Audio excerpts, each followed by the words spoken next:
ذوالحجۃ الحرام کا برکتوں والا، حرمت والا اور عظمت والا مہینہ شروع ہو رہا ہے۔ اس مہینے کی عظمتیں کیا کہنا کہ جس مہینے کے نام میں حج کی نسبت موجود ہے۔ ذوالحجہ، حج والا مہینہ، یہ برکتوں والا مہینہ ہے اور اللہ تعالیٰ نے اسے حرمت والا بنایا۔ 4 مہینے حرمت والے ہیں: ذوالقعدہ، ذوالحجہ، محرم اور رجب۔ ان مہینوں میں جو خاص ذوالحجہ کا مہینہ ہے، اس کی عظمتوں کی کیا کہنے کہ اللہ تعالیٰ نے قرآن مجید میں اس مہینے کی 10 راتوں کی قسم بیان فرمائی، اور اس مہینے کی جو پہلی صبح ہے، جو پہلی فجر ہے، اللہ تعالیٰ نے اس کی قسم بیان فرمائی۔ چنانچہ 30ویں پارے میں ارشاد ہوتا ہے والفجر ولیال عشر، فرمایا فجر کی قسم اور 10 راتوں کی۔ فجر سے کیا مراد ہے؟ مفسرین نے لکھا ہے کہ اس فجر سے مراد ہے ذوالحجہ کے مہینے کی پہلی صبح، ذوالحجہ کے مہینے کی پہلی فجر۔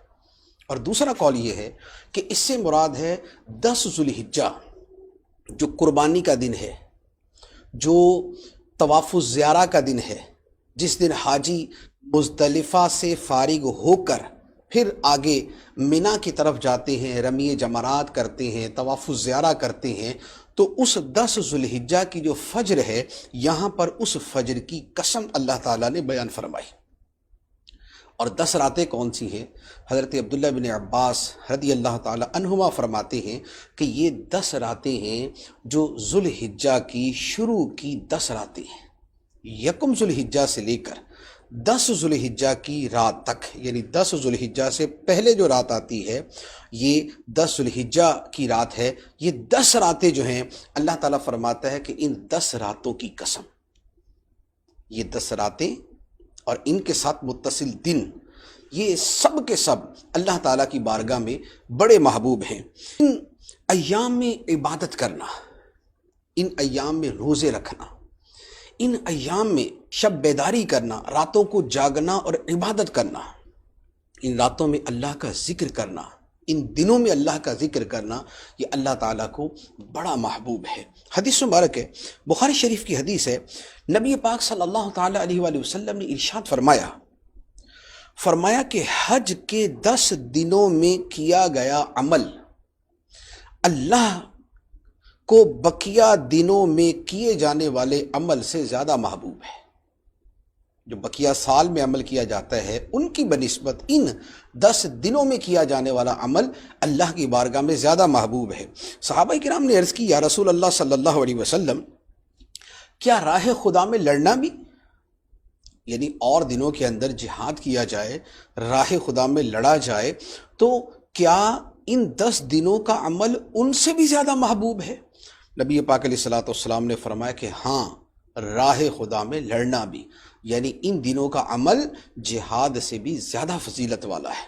پھر فرمایا کہ ہاں، سوائے اس شخص کے جو اپنی جان اور مال کے ساتھ نکلے اور دونوں میں سے کچھ بھی واپس لے کر نہ آئے، یعنی مال بھی اللہ کی راہ میں قربان ہو جائے اور جان بھی اللہ کی راہ میں قربان ہو جائے، شہید ہو جائے، تو اس کا ثواب اللہ کی بارگاہ میں زیادہ محبوب ہوگا۔ اس سے نیچے نیچے ہر عمل سے بڑھ کر محبوب عمل ان 10 دنوں کے اندر عمل ہوتا ہے۔ ایک اور حدیث مبارک میں فرمایا، ترمذی شریف کی حدیث ہے اور بہت ہی پیاری حدیث ہے۔ اگر اس حدیث مبارک کو یقین کیجئے کہ ہم اپنے دلوں میں اتار لیں اور اس کے مطابق عمل کرنے کا تہیہ کر لیں، تو یوں کہہ لیں کہ نیکیوں کے اعتبار سے ہماری موج ہو جائے۔ نبی پاک صلی اللہ تعالیٰ علیہ وسلم نے ارشاد فرمایا کہ جن دنوں میں اللہ کی عبادت کی جاتی ہے، ان میں کوئی دن ذوالحجہ کے 10 دنوں سے زیادہ پسندیدہ نہیں، ان سے زیادہ پسندیدہ نہیں۔ فرمایا کہ ان دنوں میں ہر دن کا روزہ 1 سال کے روزوں کے برابر ہے۔ جو ذوالحجہ کے پہلے 9 دن ہیں، 10 ذوالحجہ کا تو روزہ منع ہوتا ہے، تو جو پہلے 9 دن ہیں، تو فرمایا کہ یہ ان دنوں کا روزہ 1 سال کے روزے کے برابر ہے، ایک روزہ 1 سال کے روزوں کے برابر ہے۔ اور فرمایا کہ اس کی ہر رات کا قیام، یعنی رات کو جاگ کر عبادت کرنا، فرمایا کہ یہ لیلۃ القدر کے قیام کے برابر ہے۔ جیسے لیلۃ القدر میں بندہ جاگتا ہے، عبادت کرتا ہے، نمازیں پڑھتا ہے، سجدے کرتا ہے، تو جیسے اس کا ثواب ہے، ان 10 دنوں کی ہر رات کے اندر اللہ تعالیٰ یہ ثواب عطا فرماتا ہے۔ سبحان اللہ۔ تو اب آپ غور کیجئے کہ آپ کو 10 شب قدر مل جائیں، 10 شب قدر جیسی راتیں مل جائیں، تو اس سے بڑھ کر اور کیا چاہیے؟ اور 9 روزے اور 1 روزہ 1 سال کے برابر ہے، تو 9 سال کے روزوں کا ثواب اور 10 شب قدر کا ثواب مل جائے، تو سبحان اللہ، اس سے بڑھ کے اور عظیم سعادت کیا ہوگی۔ تو اب یہ جو ایام ہیں، ان کے ماشاءاللہ یہ اعمال ہیں، تو اب ان میں کیا کیا عمل کیے جائیں؟ پہلی بات تو یہ ہے کہ جیسے فرمایا گیا کہ ان دنوں میں جو بھی عمل کیا جائے اللہ تعالیٰ کو سب سے زیادہ محبوب ہے، بقیہ دنوں کے عمل سے زیادہ محبوب ہے۔ تو پہلا تو یہ ہے کہ یہ طے کر لے کہ ان دنوں میں زیادہ سے زیادہ نیکی کرنی ہے، دن ہو یا رات۔ اب وہ نیکی تلاوت کی صورت میں ہے، وہ نماز کی صورت میں ہے، وہ صدقہ و خیرات کی صورت میں ہے، وہ کسی کے ساتھ جو ہے وہ حسن سلوک کرنے کی صورت میں ہے، وہ ماں باپ کی خدمت کی صورت میں ہے، وہ میاں بیوی کا جو ہے وہ آپس میں جو ہے وہ اچھا تعلق اس کے اعتبار سے ہے۔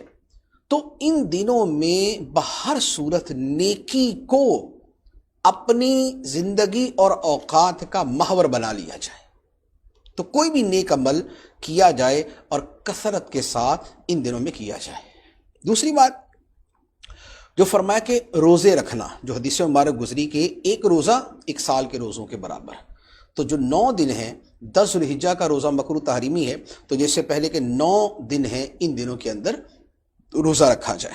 اور تیسرا عمل ہے راتوں کا قیام، کیونکہ راتوں کے قیام کو شب قدر کے برابر قرار دیا گیا، تو راتوں کو قیام کیا جائے، عبادت کی جائے۔ قیام کا مطلب کہ اس میں نمازیں پڑھیں، نوافل پڑھیں، اس میں تلاوت کریں، اس میں اللہ کا ذکر کریں، اس میں درود پاک پڑھیں، اور اس طرح کا جو علم دین سیکھنے سکھانے کا معاملہ ہے وہ کریں۔ تو یہ ساری ملی جلی عبادتیں کریں، اور بہت عمدہ اور بہت اعلیٰ یہ ہے کہ نماز کی طرف، تلاوت کی طرف، ذکر اللہ کی طرف اور درود پاک کی طرف آئیں۔ پھر اس کے ساتھ ایک اور عمل، اور وہ ہے ذکر اللہ کرنا، اللہ کا ذکر کرنا۔ اللہ کا ذکر کرنا بطور خاص اس لیے کہ حدیث مبارک میں فرمایا گیا، شعب الایمان کی حدیث ہے، نبی پاک صلی اللہ تعالیٰ علیہ وسلم نے فرمایا کہ اللہ کے نزدیک حج کے ان 10 دنوں سے افضل اور پسندیدہ دن کوئی نہیں، لہٰذا، اب یہ حدیث مبارک کے الفاظ ہیں، فرمایا لہٰذا ان دنوں میں سبحان اللہ، الحمدللہ، لا الہ الا اللہ اور اللہ اکبر کی کثرت کرو۔ اور ایک روایت کے الفاظ ہیں کہ سبحان اللہ، الحمدللہ، لا الہ الا اللہ اور ذکر اللہ کی کثرت کرو، تو اب وہ کوئی بھی ذکر ہو۔ تو گویا ان دنوں میں جیسے یہ تیسرا کلمہ ہے سبحان اللہ والحمدللہ ولا الہ الا اللہ واللہ اکبر، یہ اس کے ساتھ ولا حول ولا قوت الا باللہ ملا لے، تو ان تسبیحات کو ان دنوں میں زیادہ کر دیں، بطور خاص ان تسبیحات کا فرمایا گیا۔ اور پھر انہی 10 دنوں میں ایک عبادت ہے کہ جو اسی مہینے میں ہوتی ہے، اور اسی مہینے کی 10، 11، 12 تاریخ کو ہوتی ہے، اور وہ ہے قربانی۔ جو حج والے ہیں ان کی تو سعادت اور جو ان کا شرف ہے وہ تو سبحان اللہ کہ وہ 9 ذوالحجہ کو حج کرتے ہیں، اس سے پہلے حج کے افعال ہیں، اس کے بعد حج کے افعال ہیں، تو ان کی قسمت جو ہے وہ تو قابل رشک ہے، اور وہ تو اپنی عبادات میں مشغول ہوتے ہیں۔ ہم ان سے ہٹ کر جو لوگ ہیں ان کے اعتبار سے کہتے ہیں کہ قربانی کرنا، ویسے تو حاجی بھی قربانی کرتا ہے، لیکن اس کی قربانی اور طرح کی ہوتی ہے، وہ یہ والی قربانی نہیں ہوتی۔ تو حج، یہ جو ایام ہیں ان میں قربانی کرنا جو ہے یہ اللہ تعالیٰ کو بڑا محبوب ہے۔ حدیث مبارک میں فرمایا کہ انسان قربانی کے دن کوئی ایسی نیکی نہیں کرتا جو اللہ کے نزدیک خون بہانے سے زیادہ پیاری ہو، یعنی جانور کا خون بہانے سے زیادہ پیاری ہو۔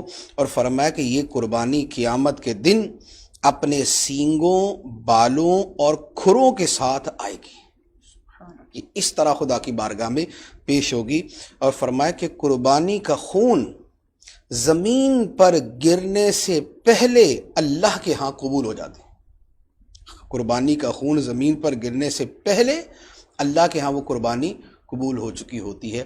تو فرمایا کہ خوش دلی کے ساتھ قربانی کرو، تنگ دلی نہ ہو کہ بھئی تھوڑا سا مریل سا جانور لے لیں یا بڑا مشکل کام ہے یہ، یوں نہیں، خوش دلی کے ساتھ قربانی کریں۔ تو یہ جو فضائل ہیں یہ خاص ان دنوں کے ہیں، تو لہٰذا جب یہ دن شروع ہو رہے ہیں تو ان دنوں کے اندر کوشش کریں کہ اپنے آپ کو عبادت میں، رب کی بندگی میں، اطاعت کے کاموں میں، نیکیوں میں، نمازوں میں، شب بیداری میں، تلاوت میں، ذکر اللہ میں، ان کاموں کے اندر مشغول رکھیں۔ اللہ تعالی ہمیں عمل کی توفیق عطا فرمائے۔